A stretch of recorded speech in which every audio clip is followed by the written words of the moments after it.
Hey guys, welcome to the channel. This is Nemesis Tactical Limited and I'm Courtney and this is Dom, one of my sponsored players, and today we're going to be reviewing something a little different. We're looking at the King Mustang, is it the Leaf suit? I don't know what the official name is. KMCS 4.0. Okay. So it's its latest edition in the Leaf suit line. Obviously we had the 3.0s previously, but now this is the new one, and this is in the woodland floor variety. I think we should start by taking the hood off, yes, because if not, all everyone's going to hear is rustly leaves, which isn't the best. No. So let's start off with how much you paid for it, where you got it from. So this suit at time of recording was £229.99, and that was available from Empire Airsoft, and that was the only retailer it was currently distributed to within the UK. There was one in America and another one in Europe. Very limited release. I got this one the minute it came out, and they sold out I think within about 4 minutes. So it was quite a good build up to it within you know, the sniping and the ghille community. And yeah, whether you love it or hate it, this is our little sort of 2 cents on it. So yeah, that for cost, it's quite a big outlay, but it is an investment. Obviously you can get cheaper suits, there are other alternatives available. We have options like Stalker, which is a very similar copy, but we'll get onto that later. And then also we've got Norwich as well. His kind of run considerably a bit higher when you include the trousers, the top. The balaclava was included free, but on future releases he did state that they wouldn't be available free of charge, but for the first 100 customers on this release they were anyway. Right. So that was a good incentive to get in there early, but I didn't think you would really have a problem sending them out straight away. So obviously this ghille suit it's a seasonal style suit, so you've got, you know, you'll have, if you're big into this sort of community with the Leaf suits, you'll have one for summer, one for winter, autumn, spring, so you've got sort of colours based off that palette. So which one's this based around? So what would you say? This was aimed more primarily towards the sort of end of winter, early spring, when you've got those sort of bleached, very dry leaves. Yeah. And this is it's not a perfect suit for the UK. Majority of the time we're quite wet and damp, and the ground is quite moist in terms of things. And these colour leaves. You had to say moist, didn't you? I had to say moist, but it's true. You know it. We all know it. We've seen the meme. Yes, we've seen the meme. Anyway, so that's the leaves. So yeah, these are more of the sort of bleached, drier, crispier leaves that you get in that autumn time when the sun's been hitting it for a long time. However, where we tend to play, or where I tend to play anyway, the ground is a lot darker. So we've done a little bit of crafting to the suit, and we've gone in with some sort of oranges and brown cottons just to try and bring it back into a more natural colour. But the suit itself, on its own, in the right environment, areas such as Phoenix Airsoft, this is ideal, and this is where I think a lot of the inspiration came from for his designs. Yeah. Was primarily of where does he play and what does he want, how can you incorporate that into the wider market. So this is where this Leaf suit currently is.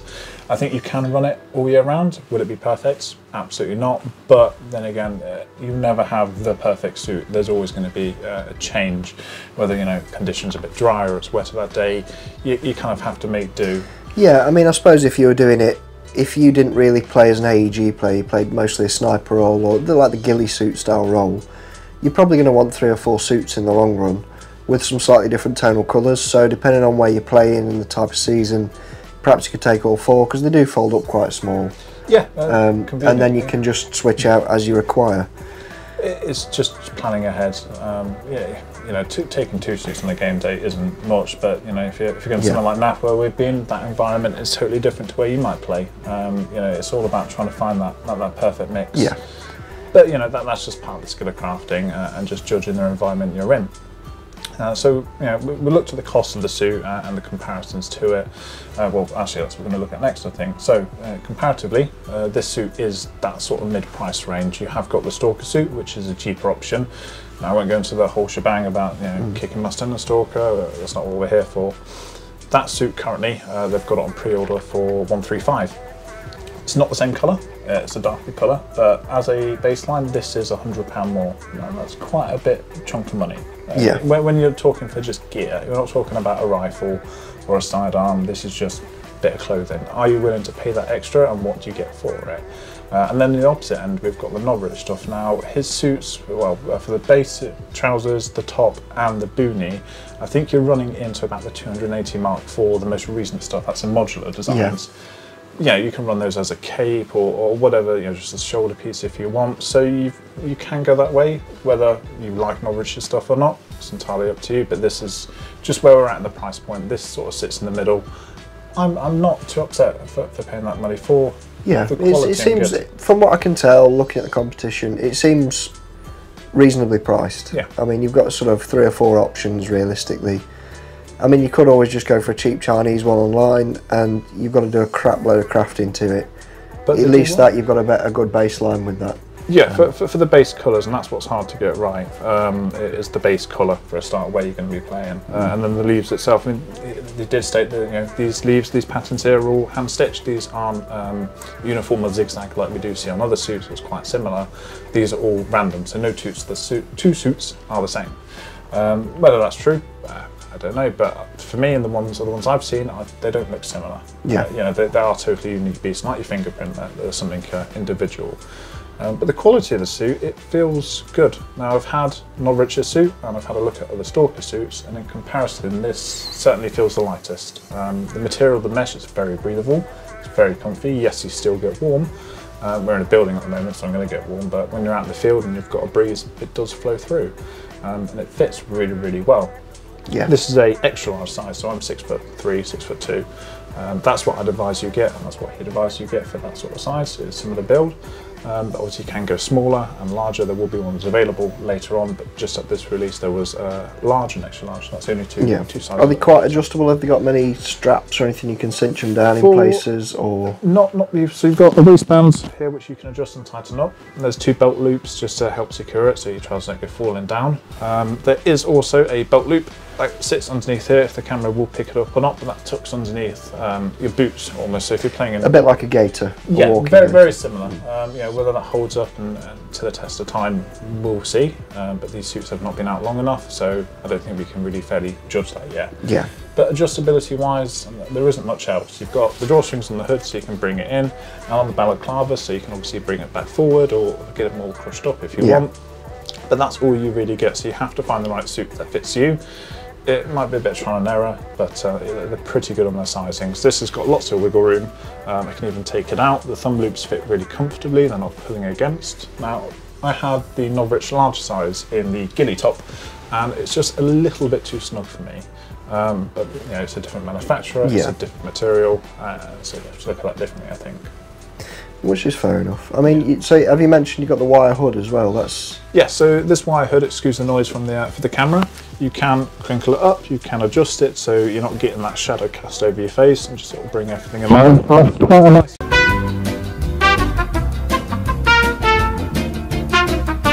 So, have you run it for a game yet? What's the situation with that? We took it out to get some photos and a bit of content in MCG Woodland today, but we haven't really.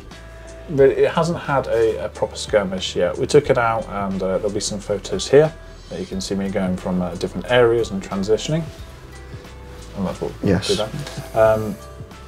In that environment, in sort of mid to late September, it's not perfect by any stretch of imagination. Like I said, our floor is predominantly darker and that more richer colours as opposed to these sort of bleachy cold ones. Yeah, we picked the wrong time of the year to do the video. Yes, sort of. I think that's a good show of how well does it work in different environments, not just the one that suits you. It's a fair test, because most people are probably realistically going to buy one ghille suit and craft out from there. Yes, I imagine they're probably not going to have 4 or 5. No, not unless you have that outlay. Fantastic, but you know, off the get-go, you're going to pick one that sort of suits the time of the year that you're in now. More than likely, that would be my thought train. Yeah, I have one for this time of year, and I wanted to sort of plan for the future and see if I could make this work. And I think with a bit more crafting, especially some more browns, perhaps some more greens, like the adaptive ghille mesh, where we've got quite a lot of ferns, sort of foliage in our area. I think it will blend in quite well. It won't be perfect, but I think it will be good, and it's certainly better than running around in multicam or black or in dinosaur outfits. If that's your thing, you know, we don't judge, but each their own. I mean, I judge, but yeah, that's just me. That's fine. So we've looked at that. So we didn't say that we're not affiliated. Didn't look at that. We can cut all this bit out, so don't worry. No, I don't think I will. Okay. So we're not affiliated. You've gone out and bought this. Yes. So obviously, follow King Mustang, and again, whether you like them or don't, that's not our. Yeah, I've noticed he's liked a few of your posts. He's obviously quite on the ball with if he can see his product out there, he'll like it. Dom's gone out of his way and bought this himself, so he's not really had any conversations with the chap himself yet. I'm sure. I don't know much about him. He seems like an okay chap, from what I've heard. But there's a bit of controversy around it. So what I would say is, if you can separate the product from the personality, because I think a lot of people are going to go, I'm not going to buy that because it's affiliated with him, etc. I don't see the point. If you like the product, just buy it. It's the same applies across the board. If you don't like the person who's selling the product, but it's a good product, just buy it. The opposite way, that does obviously work to his benefit. There are a good following that do like King Mustang, and they will buy his products. If he says go out to look at this, and this is a good thing, but everyone's opinion is different, and we're allowed to have different opinions, and that's fine. But just the product itself, I'm very happy with it. It needs more work, but we will get there. Yes. Yeah. So at some point, I think we should plan a trip to Phoenix, and perhaps even maybe, if he's about, have a chat with the man himself, and get his thoughts on what he's planning on doing moving forward. Maybe in another episode if we ever get a chance. Yeah. So overall, are you happy with the base suit? Then are you happy with how it works? Are you going to get some sort of a camouflage for your sniper itself that will go with it, or how do you go about that? Later on down the line, the base mesh will be available to some degree, so you can sort of make your own rifle wraps. There is an included internal storage pocket within this, which was a suggestion that you do, remove it, just cut it out, and you can make a rifle wrap with that ready to go. I haven't chosen to do that, but that is an option you can explore. Rifle wraps are far and few between. You can make your own, or you can just buy pre-made. I have a pre-made. It seems to work fine for this sort of autumny time.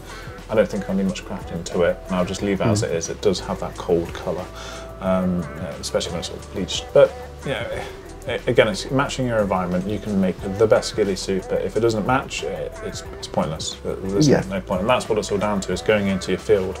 So today was a good opportunity to see the work I've done previously, just from images of this time of the year in the game zones that I'm playing in, and just sort of try and craft off that. It's not perfect, but it's better than looking at it from your in your garden, where it's nothing like where you play and you go, it fits my garden perfectly, but my garden, my field doesn't have grass, or it doesn't have rhodie bushes or whatever. Yeah. You've built a great suit for the wrong environment. But I think any crafter or a ghillie crafter knows this, and they know to go out as best they can, or somewhere very similar, and just put it out in the field to see what you're working with and see what you're dealing with. So overall, I think that pretty much wraps up the suit itself. So when it comes down to packing down size, does it have a bag, or is it something you just sort of scrunch up? Or so you fold it up. When it arrived, it came in a Ziploc bag and an internal storage bag here, everything was in, and it fit in nicely. But as we all know, you're trying to put stuff back in its original packaging is never quite fits. Never quite fits. So I just stuff it in, put it in a bag, let it dry out, and we're good to go. It's not taking up much room, and if you've already got a ghillie suit, you know how to pack them, keep them, look after them. They do go fusty if you do leave them. No one wants a fusty suit. No one likes a bad smelling ghillie man. No bad smelling ghillie man. So I think that pretty much wraps up the review of the suit itself. Hopefully we'll have some gameplay soon, the next few weeks. Yep. And one thing you mustn't forget, if you want to get into the ghillie side of it, you don't have to have a sniper and be super quiet. You could run it with a normal AEG, normal automatic like an M4, something like that, because having something like this gives you the ability to get the drop on people, where you can get to an objective, hunker down, stay nice and low and quiet, and then you've got that perfect ambush opportunity for stuff like that. So don't let the suit and the rifle combination hold you back. Try some new stuff. You could just get a cheap leaf suit or something like that and go out with your AK or EM4 or whatever you want. And it's just creating airsoft. It's that side of it that you have to have this kit. Yeah. Do what you want. If you enjoy running around as a bush with a DSG build, go for it, crack on. It's what you get out of it. And there comes that stigma with people with ghillie suits that they're not going to call their hits. But do you know what? I find far and few between that. People in ghillie suits, either you're not hitting them, or they're quite honest chaps. Yeah. You know, it is just the base, but you know, that's a discussion for another time. So just to round it off, I think don't forget to like and subscribe. Follow us on our social medias. You can find all the links in the description below. And yeah, have a wonderful week, chaps. And yeah, see you again soon. that's all for now. Cheers, chaps.